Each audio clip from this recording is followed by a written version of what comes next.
大家好，今日一對父母咧，咁啊領住佢個好肥嘅仔咧，就揾我諮詢嘅，話佢嘅仔咧平時咧食好啦，着好啦，樣樣都好啦，但係咧就經常咧就小病咧就不斷嘅，問我咧有咩辦法？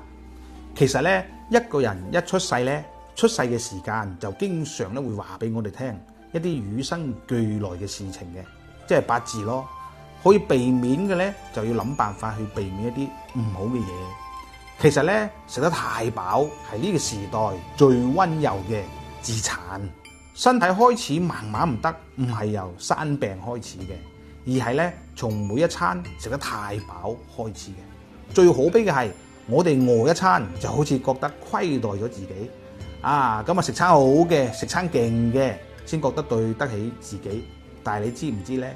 最頂級嘅養生，從來唔係食幾多，而係咧你可唔可以將你個胃空出嚟？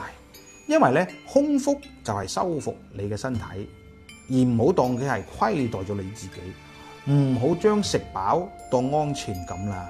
我哋嘅胃已經撐到爛晒啦，只係咧身體咧仲未俾個信號你嘅啫。所以咧節制飲食先至係最高級嘅養生。管住自己嘅嘴，你先至可以管住自己嘅人生。福生無量。